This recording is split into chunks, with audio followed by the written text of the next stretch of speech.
Hey guys, it's MovieFan23. Welcome to a new series of horror movie reviews that you were definitely going to expect for this month. Since it's Halloween month, and since the release of Halloween Ends, I'm going to start doing my movie reviews on the Halloween franchise. And we're going to start off with the classic John Carpenter's Halloween, which I have on DVD and Blu-ray. Prefer this cover because it's the more iconic one. As you can tell, the difference is that Michael Myers' face is there, but still iconic poster. So, John Carpenter's Halloween, made in the year of 1978, directed by John Carpenter, written by John Carpenter. Fucking Dean Cundy was the cinematographer. He was came into our college, by the way. Yeah, I'll sign autographs in a second. And music was done by John Carpenter. So, starring Jamie Lee Curtis, Donald Pleasence, Nick Castle. So the plot of John Carpenter's Halloween is, in the year 1963, Halloween night, a young boy by the name of Michael Myers, 6-year-old kid, dressed up as a clown, goes into his kitchen, grabs a butcher knife, goes up to his sister's bedroom, who just finished having sex with her boyfriend. Yeah, who goes out. And he goes up to the room and kills his own sister by stabbing her to death. Stabs her in the titties! Then he goes downstairs and the parents find him. 15 years pass, and essentially he ends up being institutionalized. He's now 21 years of age, and his doctor, Dr. Sam Loomis, which is ironically the same name as a character in Psycho, which is meant to be a reference to this. Also, Jamie Lee Curtis's mother was in Psycho. Anyway, so essentially, him and the doctor, this nurse, are in a car driving and talking about that he doesn't want Michael to get out because he's just horrible and pretty much just villainous and all this other shit, and that he basically needs to be transferred. So anyway, when they get to the mental hospital, they're wandering around. Michael ends up attacking and smashing the car window. They get out.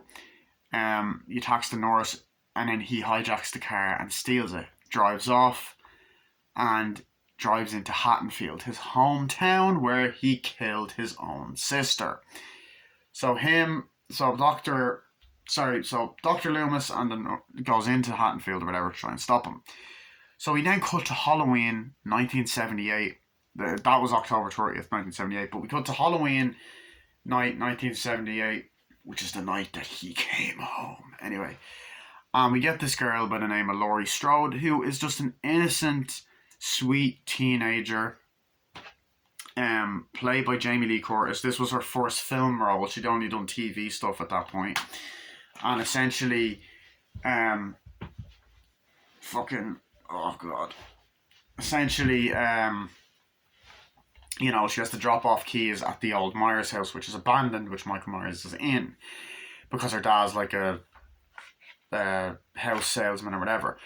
But she's going to school, and essentially she's also has to babysit a kid by the name of Tommy Doyle and all that stuff. But she's an innocent fucking girl and all that. So essentially, Sam Loomis is in the town wanting to kind of warn people about Michael Myers. He warns this guy that's working for this place, this mental hospital, saying like that. He's saying, "Oh, you're responsible. You should have been there. You should. How? Like, why did you let him get out and all that kind of stuff?" So yeah, there's that. And essentially, Dr. Loomis is basically trying to warn people that Michael Myers is home. He's gonna do stuff. He rings a guy near this kind of abandoned train station place to say, like, come and get him because I know him. If you don't, it's your funeral. And then as he walks away, Michael Myers has killed someone off screen that's in the field. Meanwhile, the kids are getting ready for Halloween. Like, Tommy Doyle is being picked on by this kid named Lonnie, who's like, the boogeyman's coming, and they push him over when he's holding the pumpkin, and then Michael Myers is like driving the car and kind of stalking Tommy Doyle while he's walking home.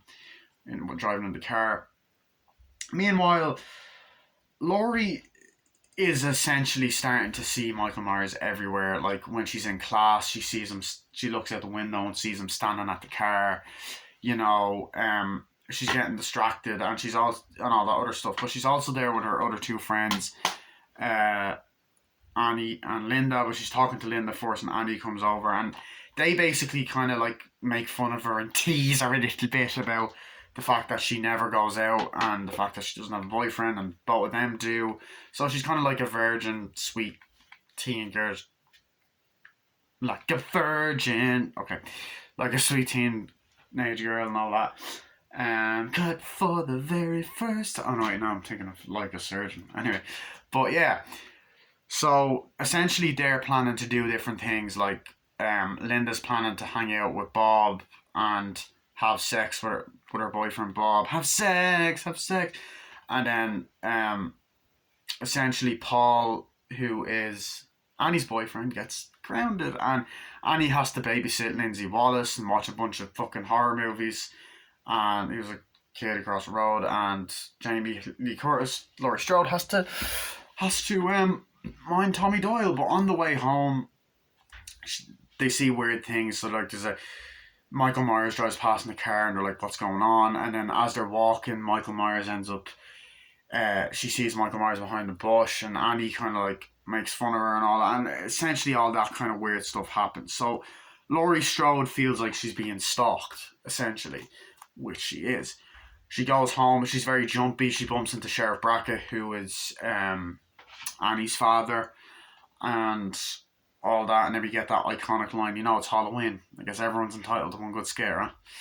And then, she's even like spooked a little bit. Like she hears trick or treaters laugh, and then she kind of laughs. It's like, "Oh, grand," and goes upstairs, is on the fucking phone.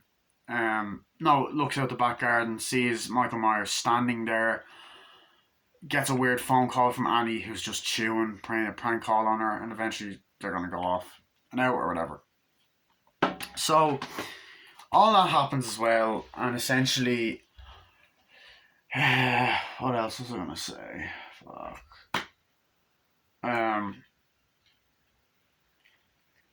Yeah, like Michael Myers, essentially, like at first he is known as the Shape. That's what he was called in this movie, because like when she drops off the keys, you see him at the door. Then when she's walking down the street, he kind of appears in front, but you don't see the mask fully yet.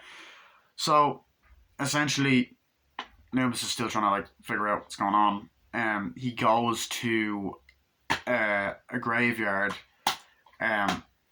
Judith Myers' graveyard actually, and essentially finds out that when going to see Judith Myers' grave, and he gets this weird story about a guy tells him a weird fucking story about like another guy that killed someone. He finds out that a grave has been stolen, and the grave that's been stolen is Judith Myers' grave, and he then says the line, "He came home." So that was like, oh shit.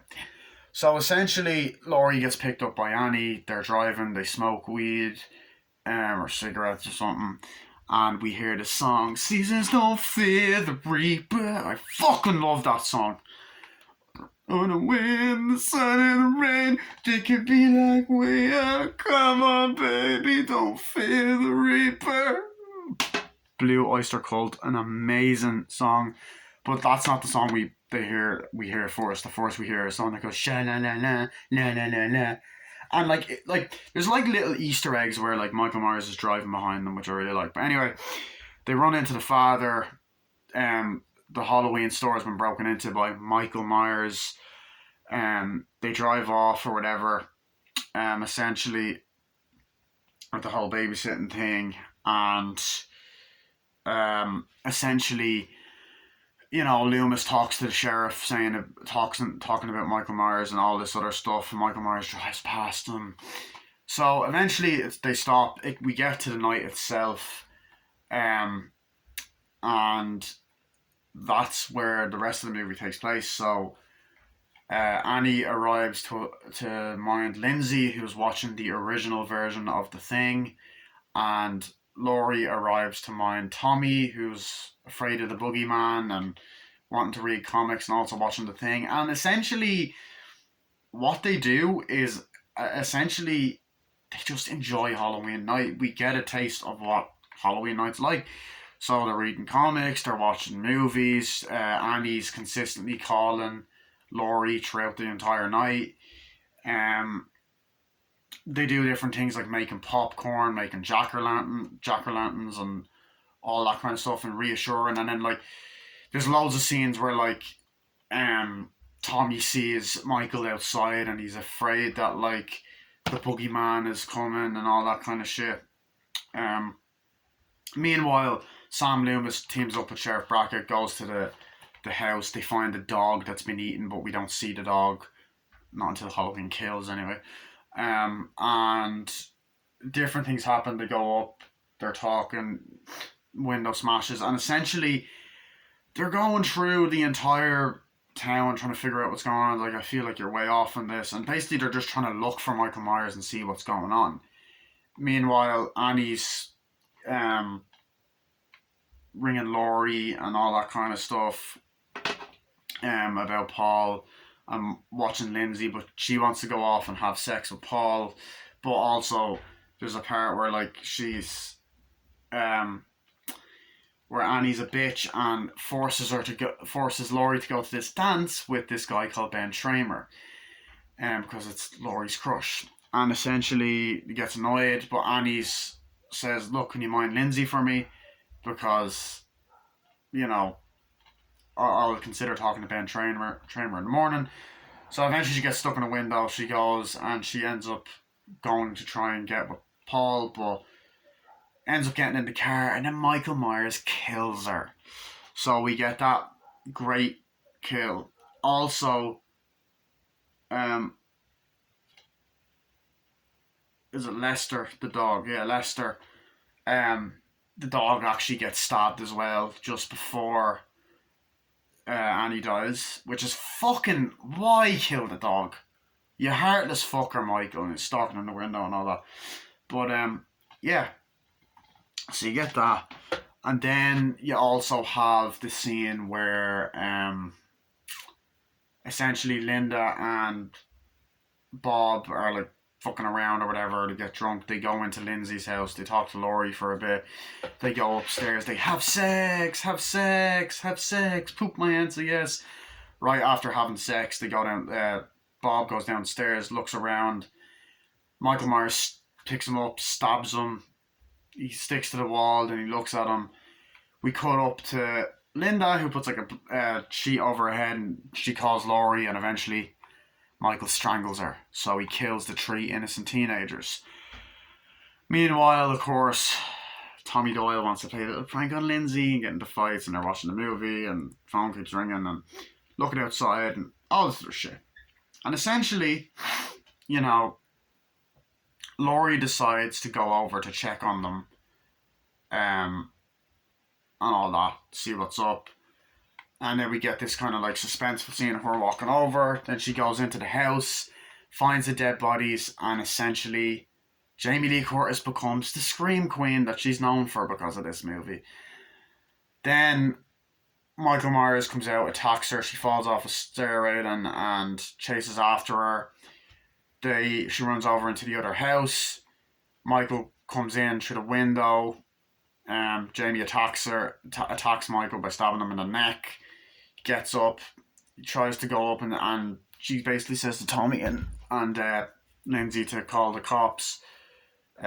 Just before that, and essentially, just before that, Michael comes out and like tries to attack her. She goes into the closet, fends for herself. Then tells them to go to the cops. They run out. Loomis sees the two kids running. Michael starts attacking Jamie Lee Curtis. Like, he rises up behind her. Loomis ends up shooting Michael 6 times. Well, he actually shot him 7 times, but the sequel, we find out. Anyway. And essentially Michael falls out off the balcony. And we get an iconic line. Laurie goes, "It was the boogeyman," and then Loomis goes, as a matter of fact, it was, looks out the window. Michael Myers is gone, we hear his breathing, then the fucking movie ends, Laurie cries, and we get a great cliffhanger. What can I say about this movie that has not already been said? I think that this film is an all-time classic. Like, this movie is a fucking horror masterpiece. Like, I've seen this movie probably a million times. Like, I swear, I watch it every single year around Halloween. I watched it millions of times in 2012, 2013, 2014, 15, 16, 17, 18, 19, 20, 21, and 22. Like, I've seen this movie a lot. I watch it every Halloween.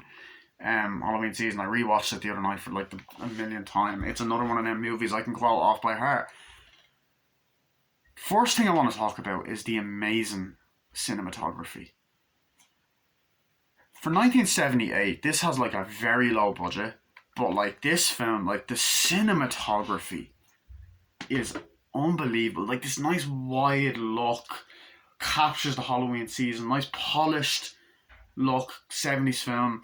Looks like a higher budget film than it is. It has the John Carpenter feel, 70s look. So you get a lot of great shots. Like, okay, the opening scene. I'm going to talk about the opening scene because it's one of the best opening scenes ever. It's chilling. The way it's done is fucking brilliant. The way the music is done with it is great. I've had the fart in there and it fucking stinks. So essentially, we hear the goblins and goblins and ghosts. It doesn't seem right. Everything happens on Halloween night. It's like Halloween 1963. It's like trick or treat, and you just get this great POV shot walking up to the Myers house, and the girl's like, "What's happening?" Right, and just walking around the fucking window, and essentially you get Judith Myers, who is Michael Myers' sister, and her boyfriend's like, "Oh, what's happening?" It's like, "Yeah," and they're kissing. Like, it's like, "What's happening?" I thought your parents were home. I was like, "Well, Michael's around here someplace." Like, well, stop it! Take off that thing with the clown mask. Like, come on, let's go upstairs. Okay, so he walks upstairs, and then he looks up. Light goes off, and you hear it, do do do do, and he's just walking around the back, at night, and it's fucking creepy, and it's so much great atmosphere. It's like you hear the do do do do do do do do do do, opens the door, walks in the kitchen, turns the light on, you get a point of view, opens up the fucking um drawer, pulls out a gigantic knife, walks in the sitting room, telly's on, brilliant. Like, you're like, oh shit, what's about to happen? Brilliant scene that you don't see coming, and you're like, oh fuck. So he's walking, and she's like, "Will you call me tomorrow?" I was like, yeah, sure. Yeah, walks down the stairs, opens the door, gets out. Essentially get point of view shot of him walking up the stairs, like walking up and all that, and you hear Judith singing, and then you get this great shot of him with the mask, the clown mask on the ground. He picks it up, puts the mask on. She's there with her titties out, titties hanging. You good, right? Oh, titties out. She's there singing, brushing her hair. Great shot, pops up, and she goes, "Michael!" And then stabs it, and then looks at his hand. Great shot of him stabbing his hands. Blood like and falls on the ground. And it's like one of the most iconic fucking kills of all time. So then he turns around, goes downstairs. As he's walking downstairs, opens the door with the POV shot. The do do do do do do do, and then like as the door opens, you see the car pulling up, and the father just goes up and goes, "Michael," takes the mask off, and then you see Michael, and he's revealed to be a 6-year-old boy. That is fucking chilling. Like, and he's just there like that with the knife. It's like, and the parents are just there looking shocked.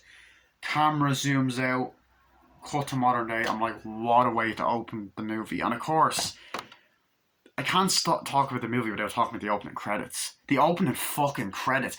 This theme song is like one of the most well-known, most recognizable theme songs ever. Like, it's been played, it's in all the movies. It's in even Halloween 3. It's in that because it's the TV ads for it. But it's in that, and like, you have like so much icon, like it's been in other movies and parodies, and you just hear the opening scene, like the do do do do do do do do do, and it has the orange text opening credits, and it's just a pumpkin like do no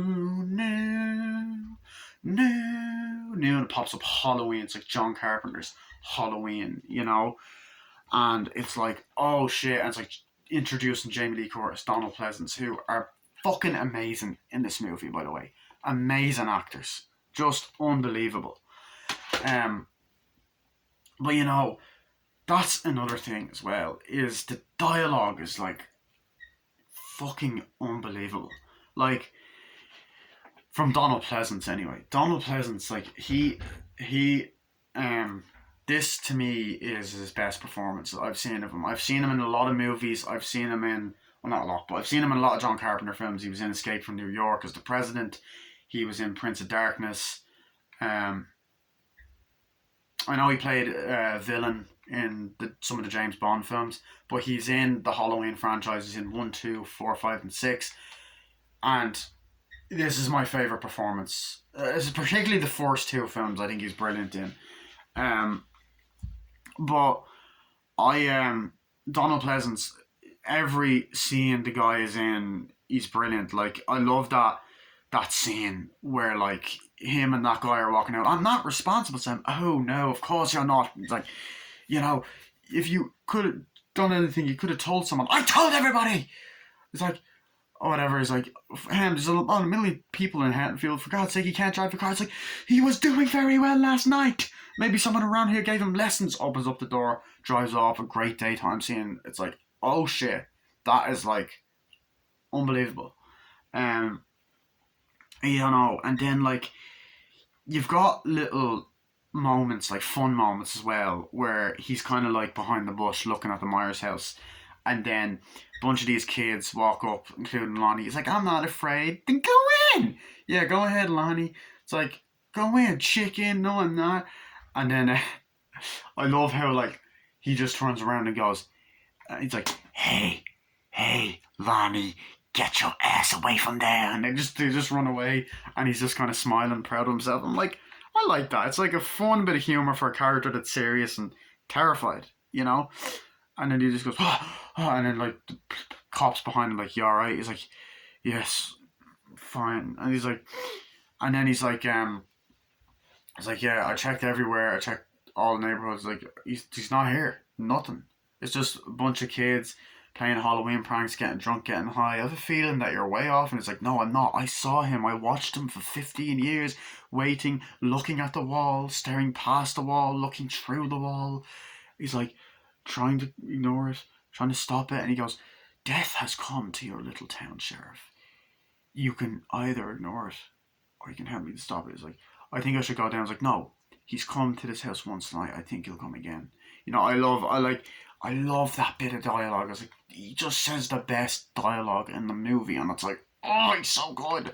And the rivalry between Michael Myers and Sam Loomis is iconic.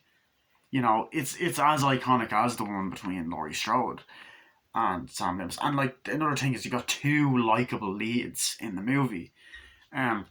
Two popular leads that are in this franchise a lot. You know, but I love what's it? I love the moment where they go in the house, like, let's go in here. It's like, in here, yeah. It's like, this is where he is, where he was 16 years ago. It's like, 15 years ago. It's like, what is that? It's like a dog. Oh, that looks like he's taking bites out of it. It looks like something he's been eating. Like, just, you know, man wouldn't have done that. And then he just turns and goes, this isn't a man. And it's like, oh shit. It's like, his dialogue is so goosebumpy. They walk up, they're like, yeah, let's go around here. It's like, okay. It's like, yeah, he was in here. This is exactly where it happened 15 years ago. He stabbed his sister, all this kind of stuff. And it's like, yeah. And you can see the windows a bit. And then it just goes, and a great jump scare where a bit of the house goes, smashes it and pulls it going out. And he's like, you must think me a very sensitive doctor. He's like, I have a permit, you know. And I like that kind of bit of humor, as I said. I also like that fart that I just took there because that was fucking gorgeous. It comes out your. Do you ever get that when it scratches your ass? Anyway, and essentially, like I love that. And he's like, sounds to me you're just playing scared. Like I am. I watched him for 15 years, you know. And then I took him and I tried to understand him. And he goes, I met this 6-year-old child with this blank, pale, emotionless face and the blackest eyes, the devil's eyes. I tried to meet him 15 years ago, and you know, tried to understand what he was doing. But what I realized was what was living behind that boy's eyes was pure and simply evil. It's like I think I should notify him. Like, no, he came to the house once. I think he'll come again. Tell your man to get on the telephone. And like, you know, all that kind of stuff. He walks off, and it's like, oh shit, shit's going down. You know. But I love the atmosphere at night. There's loads of great shots of the house of trick or treaters walking past, and Laurie looks out the window. There's the imagery of Michael Myers, like of, you know, when Lindsay and Tommy Doyle are watching the thing, and it's like, and he kind of like sneaks behind in the karate thing, and goes, Lindsay, Lindsay, and she's like, where are you? And goes behind, and then like he sees Michael outside, you know, carrying the fucking dead body of Annie, and then goes, it's the boogeyman, it's outside, it's the boogeyman, oh, what's happening? It's outside, and Laurie's like, what's wrong? Tommy's like, what's wrong? Oh, Tommy, stop it, you're scaring Lindsay, it's the boogeyman. That's like, Tommy, stop it, there's no one outside, and if you're gonna be like that, I'm gonna have to turn the TV off and go to bed. And he's like, nobody believes me. He's like, I believe you, Tommy. And she's just kind of like, ah. And I love how Jamie Lee Curtis is just so innocent in this, you know. She plays being scared well, innocent well, and she's just a likable babysitter. You believe her, you buy her as a babysitter, and you can see why she went on to have a huge movie career after this film. Like, and the fact that she's still in the franchise today is an accomplishment, like 44 years later. But you know, I love the scenes where she's at the house, you know, with Tommy Doyle, you know, like reading the books, like he said this thing, the house, like that soul said tonight in a bold, brave manner, and reading like with so much energy, and he's like, I don't like that story, and he's like, I thought King Arthur was your favorite. It's like, not anymore. It's like, why do you keep him under there? It's like, Mom doesn't want me to have him. It's like, Laser Man, Tarantula Man, Neutron Man. I can understand why. Tarantula Man's like, Laurie, what's the boogeyman? Phone rings, and it's this like great moment, you know what I mean? And it's like, I like the fact that she actually cares about the kid that she's babysitting. She doesn't find him annoying or anything like in the fucking remake. She actually cares, and she's not looking to get laid. She's a introverted girl, and I love her character. And Jamie Lee Curtis makes her likable, a likable character. Take fucking notes, Rob Zombie. Sorry, I'll get to that fucking film. Don't worry. And it's just brilliantly done, you know. And rings up and goes, "Hi, Annie," and all that. It's like, having fun. He's like, yeah, hi. He's like, having fun. Never mind, I know you are. And essentially, they're talking, and you get this great moment where like Lindsay's watching the original thing, like it's like Howard Hawks, and I like when the thing comes on the TV and you see the title and all of that, and when Lindsay and Tommy are watching it, and it's like the all of that kind of shit. And I like that. I like the fact that they're watching horror films on a Halloween night, because that's what you do on a Halloween night. In fact, this is what I done with my friends last year. We watched the original Halloween on Netflix, had a bunch of alcohol. Believe it or not, a load of them hadn't seen it, and I was like, are you fucking serious? Halloween night, there was leaves on the ground outside, it was dark, with the fucking Halloween lights around us, and we had pizza and all this other shit, and we had a Halloween party, we were all dressed up, and we watched this fucking film. Brilliant, great atmosphere, you know? And, you know, essentially, she, like, Annie's on the phone talking to Laurie, like, oh, what if I told you that you're going, she's like, oh, I got some big news or whatever. I was like, no, I was like, hold on. Lester, I'm about to be torn apart by the family dog, and she's like laughing and all that kind of stuff. I was like, hold on, Lindsay, this dog is annoying, or whatever. And then, like, Lindsay's just there watching the thing, being like, yeah, whatever. And then, you know, she's like, so what is this big? He's like, okay, I guess I'm going to be torn up. So what is this big news? He's like, what if I told you that you're going to the homecoming dance tomorrow night? He's like, oh no. Oh, he's like, I'd say that you got the wrong number. Well, I talked to Ben Tramer and he says that he's really happy that you want to go to dance. He's like, oh no, Andy, you didn't. Andy, you didn't. No, you didn't. And you didn't. And then he sees Michael Myers. So he's like, look, Laurie, that's not, hold on, it's Tommy. It's Tommy. He's like, Tommy, there's no one outside. Go watch TV. He's like, oh, you didn't do that. It's like, I did. It's like, no. It's like, did it? Just go to the dance for God's sake. And then she spilled something on herself. It's like, oh, no. That's after I spilled something on myself. Lindsay, I need a robe. And she's in it like, Lindsay, come on, or whatever. And I love that shit. Like, it's funny, adds comedic scenes, but as well, I also think that the movie gets dark. She changes or whatever. You don't see anything. But I like the dark side of it then. Like, there's like, Michael Myers is looking in and he's like, Lindsay, Lester's barking again and getting on my nerves again. And you just hear, never mind, guess he found a hot date. And you just hear her, and he's been stabbed by Michael and Michael's looking through. But I love, like, I've seen the movie a million times and there's even little things that I didn't notice. Like, there's a part where she's walking around, you see Michael in the background, like, looking in at her, and then something falls and drops, the smashes it, and it's just like, oh shit, And there's so many great moments like that in the film. So many great moments like that. It's like, never mind, guess he found a hot date, And love when she goes into the dryer or whatever.